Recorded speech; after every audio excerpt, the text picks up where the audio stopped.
susah-susahnya, terus merintis dari nol itu udah terlewati semua lah. Saya selalu kerja dulu sama orang. Mungkin karakter saya tipenya yang suka tantangan ya. Lihat adalah bagaimana kita menciptakan lapangan pekerjaan untuk orang lain. Jujur saya memulai usaha itu tanpa modal. Di saat di situ ada kemauan, pasti ada jalan. Kayak rasa lelah untuk berjuang ya. Kalau kita tidak melakukan ini, akan banyak orang yang berdampak. Nah, di situ kamu akan merasa kamu tidak akan pernah berhenti untuk berusaha. Jadi jangan kamu lihat rumput tetangga itu lebih hijau, itu lebih enak. Tapi kalau memang kamu orang tipikal yang memang nggak bisa untuk di belakang meja, ya udah kamu jadi entrepreneur. Kenali dulu potensi diri kamu. Kamu maunya tuh apa? Nggak ada semua orang yang berhasil itu tidak ada halangan atau tidak pernah salah. Tidak. Karena psikologinya adalah ketika kamu berani berpikir ke arah sana, otomatis segala tingkah laku kamu itu akan mendukung untuk sana. Berani dan mau itu adalah memang modal key awal.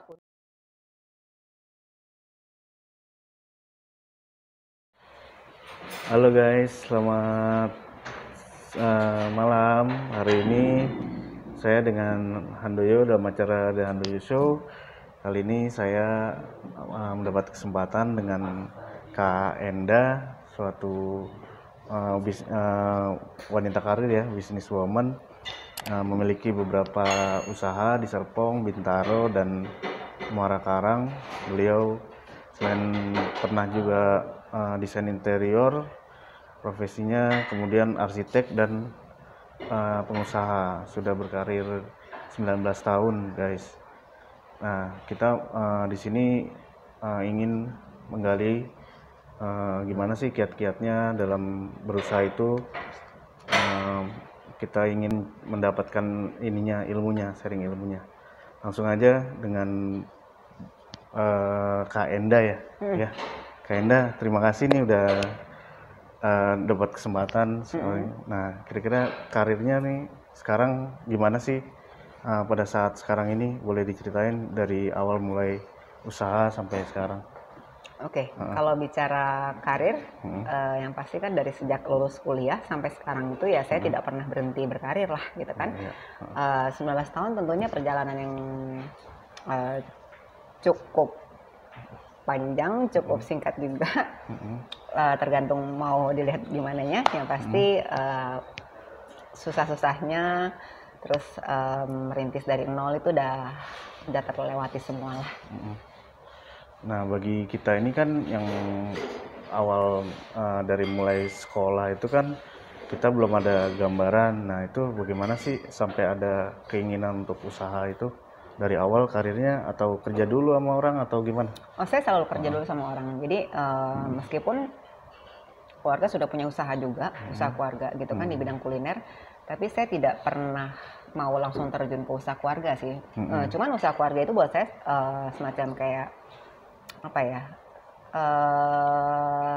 Macam kayak wadah istirahat sebentar gitu kan, dimana kita juga jadi contoh juga. Tapi saya selalu mau bekerja dengan sebuah institusi karena di situ saya merasa saya banyak belajar gitu kan. Dari cara yang benarnya gitu loh. Bukan artinya sistemnya, usaha, belajar sistem juga ya. Bukan artinya usaha keluarga itu tidak benar, tapi sistem formalitas itu tentunya di perusahaan Formal. Perusahaan formal itu pasti akan jauh lebih ketat sih. Gitu. Ambang toleransinya akan sangat kecil dibandingkan dengan perusahaan keluarga. Tapi apa sih yang membuat terdorong, memotivasi untuk dari kerja itu saya mulai karir usaha aja atau gimana bisa? Itu apa sih yang terdorong motivasinya? Biasanya kan orang ada, saya nggak mau nih harus berubah gitu kan? Itu apa sih yang mendorong? Yang pasti sih kalau saya bilang sih karena mungkin karakter saya tipenya yang suka tantangan ya. Jadi ketika sudah capai di satu titik, saya pengen lebih gitu kan. Dan juga yang dorongan terbesarnya sih adalah ketika kalau bekerja sendiri, tentu kan kita hanya menghidupi diri kita sendiri. Tapi ketika kita berusaha atau menjadi pengusaha, justru yang kita lihat adalah bagaimana kita menciptakan lapangan pekerjaan untuk orang lain, untuk orang banyak. Gitu. Nah, itu kan nggak semua orang bisa ya, kayak manajemen dan leadershipnya itu. Nah, itu banyak orang yang saya udah ada modal tapi takut. Nah, itu gimana sih siasatinnya? Udah ada modal tapi takut. Misalkan. Siasatnya gimana? Gimana ya? Memang Kadang segala juga kan sesuatu, kebalikan, ya. udah ada keberanian, belum ada modal seperti itu kan. Itu Oh, awalnya gimana sih pas dulu mulai? jujur saya memulai usaha itu tanpa modal, Hmm. hanya modal nekat, ya kan Restoran gitu loh. loh. Hah? Dulu apa model restoran kan? Oh, no, no, no. Oh bukan. Kalau Awalnya apa? restoran itu kan kita bicara restoran adalah Ah, usaha keluarga. Tapi iya. kalau usaha saya pribadi kan saya bekerja Awalnya. di interior, Oh ya kan. interior, oh Nah, desain interior. ya saya memang benar-benar tanpa modal yang pasti. Cari orderan dari Cari teman, orderan, desain. dari orderan terus dikasih kepercayaan untuk handle satu full interior hotel. Hotel ya. Oh. Yang dimana waktu itu mikirnya adalah wah duit dari mana nih, tapi kan di situ yang namanya kita pekerjaan kan selalu ada DP. Ya dari DP itulah yang saya bahas, saya putar-putar gitu loh kan, seperti itu. Intinya gini, di saat di situ ada kemauan pasti ada jalan. Ya. Bukan klise, bukan hanya sekedar obrolan semata, kayak wejangan semata, tapi ini memang real kok adanya seperti itu. Ada kisah paling sedih nggak sih dalam menjalankan usaha ini banyak. atau, nah itu salah satunya. Banyak lah kisah sedihnya. Ya cuman gimana ya, kalau kita mau lihat dari sisi sedihnya sih, pasti kayak rasa lelah untuk berjuang ya. Tapi kan tentu ya itu bedanya adalah gini, ketika kamu hanya berpikir untuk perut kamu sendiri, ya sudah cukupnya untuk kamu sendiri gitu kan. Tapi kalau kita berpikir kalau kita tidak melakukan ini akan banyak orang yang berdampak, nah di situ kamu akan merasa kamu tidak akan pernah berhenti untuk berusaha gitu loh. Ya kan? Dan mungkin saya tipikal yang saya nggak bisa kalau dengar apa ya, orang minta pekerjaan sama saya dan saya tidak bisa kasih pekerjaan gitu loh.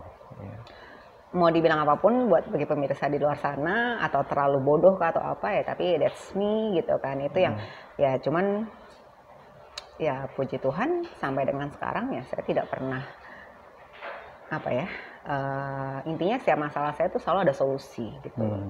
Ya mungkin karena saya mempedulikan orang, jadi akhirnya Tuhan pun sayang kali ya. Gitu. Nah kalau kisah senangnya tuh apa misalkan? Kisah senangnya juga banyak, cuma salah satu yang paling berkesan buat saya itu adalah ketika hasil kerjaan kamu tuh bisa menyenangkan klien, yang mana awalnya klien itu sama sekali tidak memandang keberadaan kamu. At the end of the project dia nyalamin kita dan say thank you udah berkomitmen selama ini gitu kan, dalam support kita punya hotel gitu. Jadi saya pernah punya klien bule satu yang memang sangat perfect. Itu klien pertama saya dan dia bule Arab, Singapura, Malaysia, itu darahnya 3 campuran itu. Ya itu dia sangat straight dan waktu awal itu saya memang sangat-sangat tidak dianggap.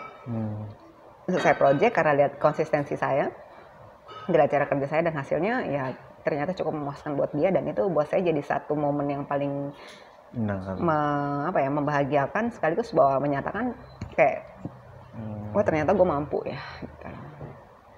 Itu sih. Oke.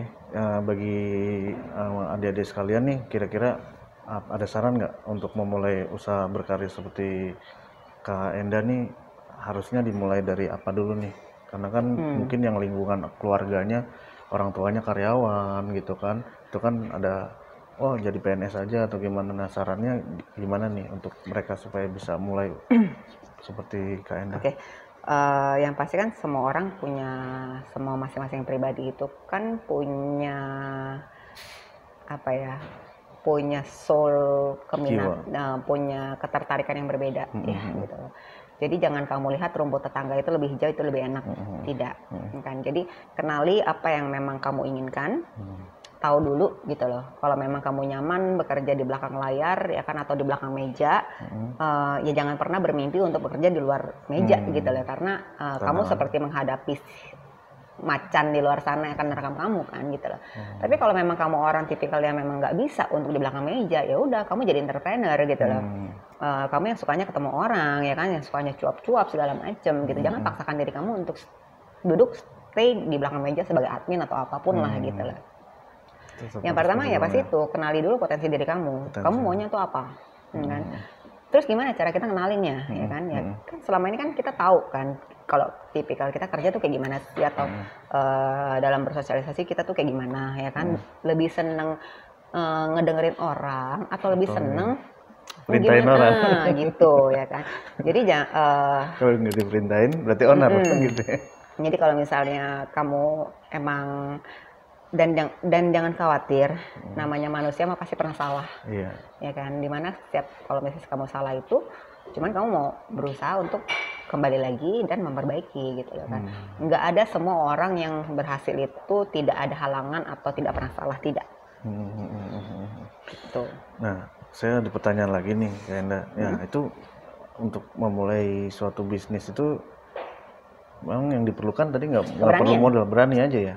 Kan Kalau ini saya kita sih tahu nih cabangnya kan lumayan ya, ada beberapa di tempat itu. Nah itu gimana Oke, sih modal itu pasti diperlukan ya gitu loh. Cuman gini, kalau kamu tidak berani untuk istilahnya gini, sekarang kamu berani berpikir lebih dulu deh.